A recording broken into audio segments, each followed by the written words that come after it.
What up YouTube, it's Misery Hates Company. In this video we're talking about the Monk. Now as you know, I just recently changed to the Monk, but I have already found a build that I am very proud of and cannot wait to showcase it for you guys right here, right now. This is by far the best build that I have found already in my time with the Monk. Now, as many of you know, I was very hesitant going into the Monk and trying him out and making builds, but I was completely wrong, and we're going to cover all that and so much more. Let's get straight to the video.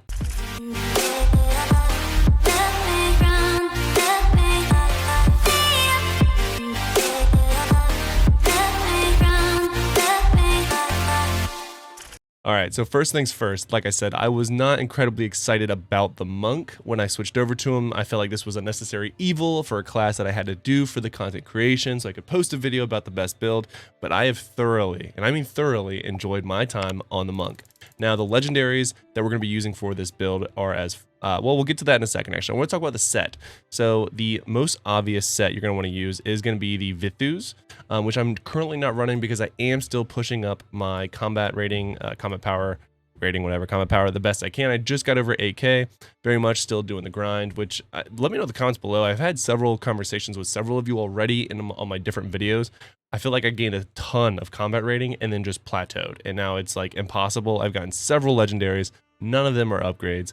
And it feels like I definitely have to look at it differently on how I want to increase my combat rating, because I have a good 1,000 combat rating before I can progress to the next hell level difficulty.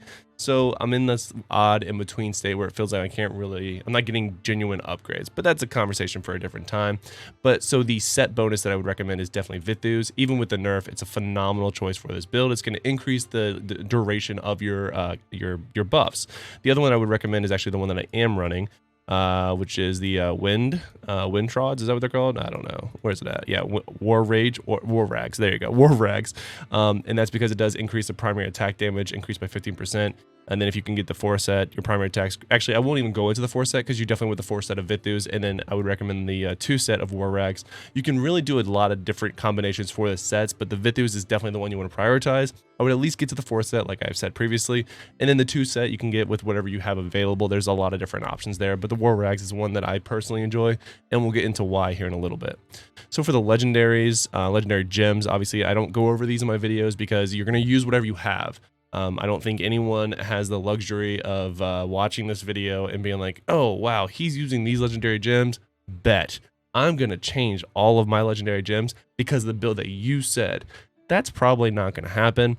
The only gem that I would call out is obviously not beneficial, that is kind of unfortunate that I've already kind of like invested into leveling it up, is going to be the Bloody Reach, because obviously it's not going to be good for any of the melee classes. And the reason it being, obviously, if you don't know, is that it increases the damage you deal by 1% for the distance you are between you and the target that you're hitting. Well, as a melee character, you're going to be really close to them, so you're not going to be benefiting from this like at all. So that's the only one that I would definitely recommend not using. Everything else, use what you got. But yeah, all right, moving on.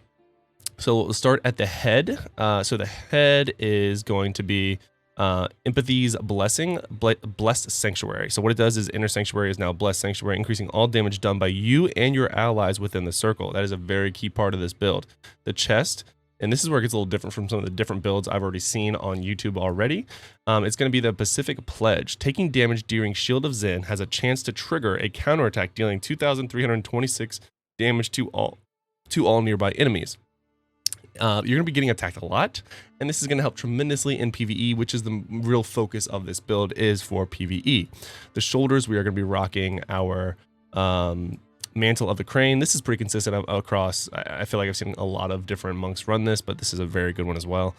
So the flying kick range increased by 20%. There's a couple different options you could do, but this is the one that I picked for this build.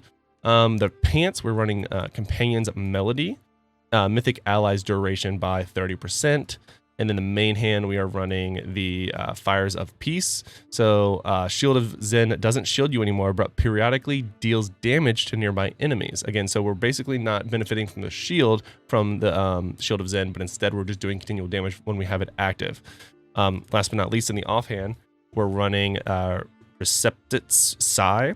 Inner Sanctuary duration by 30% is, and that's what it is. And then because I have it powered up, is Inner Sanctuary cooldown decreased by 10%, which is a nice little bonus there because I have a 1-star level 10 gem in there for both of those. Moving on. So for the skills for this build, we are going to be running the following. So first things first, you're gonna want Fist of Thunder. That's easily the best one between the two of these. It gives a nice little like jump into action when you use it, so you can literally like do a slight little dodge, or I guess teleport is the word that you use, every third hit. So it's actually pretty nice. You teleport and get a little closer to the enemy, which is pretty nice. In terms of the actual abilities, I use them in this sort of rotation on purpose, so that's why they're in the order that they're in. So I use Flying Kick as a sort of a gap close as well as a damage. And, you know, we just have the increased duration or range there by 20%, which is nice. The Shield of Zen is going to be the second one. Protect yourself and an ally with a shield. Now, obviously, it's not what we're doing anymore. We are now continuously causing 42,294 damage to nearby enemies for 5 seconds, but we do no longer get the shield bonus, which is fine. Taking damage, and then this is the other from the chest that we have. We're doing counteract damage to the people attacking us. Moving on is the Mystic Allies at a 30-second cooldown. I will bring attention to that because that is very important to this build to very much know and master to use the build correctly. So you do summon 2 spirits to fight by your side for 10 seconds. They deal 4,856 damage with each attack and have life equal to yours. And then we have increased the duration of Mystic Allies from our legs. Last but not least, we have Inner Sanctuary, which is a places a runic circle down, but basically Blessed Sanctuary is going to make it so you now create a circle of consecrated, whatever that word is, consecrated ground, which increases all damage done by you and your allies by 35%, which is huge, while within the circle lasts 8 seconds. And then this also increases the duration of the Inner Sanctuary, which is fantastic. Again, this is for both your Mystic Allies, 2 of them, plus, you know, 35% damage, not bad, as well as any of your actual allies that you're playing with benefit from. So you do a ton of damage to especially single targets when you pop both of these together, which is going to be the intended use. We're going to be go ahead and showing you that right now. So let's go ahead and go into the Elder Rift right now. All right, so we're going to go ahead and start the Rift. Now, obviously, just like you would any other Rift, you're just going to go ahead and run through this as fast as you can. As we're just going to kick as we go through while we have Inner Sanctuary popping, because as you see, it just does a ton of damage, which is nice. And we just sort of kick people around. I'm obviously hunting for the blues. There they are. When I get to the blues, I go ahead and pop both my Mystic Allies as well as the buff there from Inner Sanctuary. Pulled in some additional blues, which is wonderful. We are just frying through this. But that is not even the biggest part of this build. When it comes to single target builds, this is the absolute GOAT. I'm actually not going to pick up that buff because I want you to see the true buff of this build without having that. So I'm going to go and skip that. Find some more blues. Let's get the boss out here. Yeah. I'm going to go ahead and save because I feel like we're flying through this a little quicker than I had anticipated. So I'm not going to pop my additional skills for Mystic Allies or Inner Sanctuary.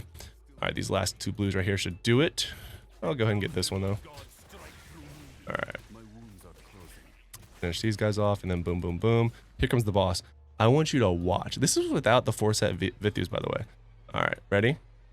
Got some decent health there. Go and pop everything. Watch this guy melt. He is gone. The single target damage on this build is insane. And because we are using the Flying Kick the way we are, and the shield, you can actually, as you saw, push through both challenge rifts and elder rifts, either by yourself or with a team, with just absolute ease. It's so easy to do it, and I find myself using this build like just all the time. It's not the best build when it comes to obviously PvP or when it comes to overworld farming. There are some slight adjustments, and if you made it this far in this video, I will show you the 2 sort of adjustments I would make to the legendaries to make the farming a lot faster in the overworld. But if it comes to raids, when it comes to dungeons, when it comes to elder rifts, challenge rifts, all of the main content you're going to be grinding that's harder than overworld farming, you're going to want to use this build as a monk because the damage output is just phenomenal. It's so strong. So here we are at the essence transfer. So if we want to go ahead and look at actually I do use this main hand. It's the off hand that I do change.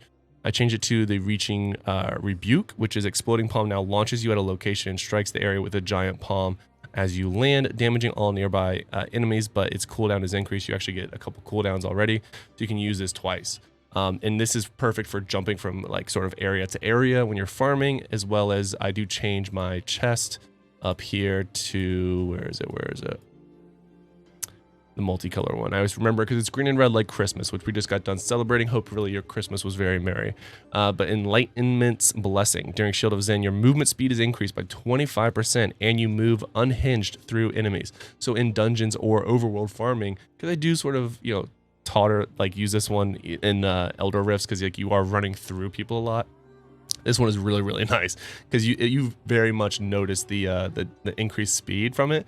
So those are the two changes I would make to this build for overworld farming. Now, I'm not saying that this is the only build for the monk, but this is by far the best PvE build for the monk as somebody who plays by themselves a lot. But even when you play in a party, you can benefit as long as you drop your cooldowns near your party. As long as they're in that circle, you can literally fry people so fast with this build.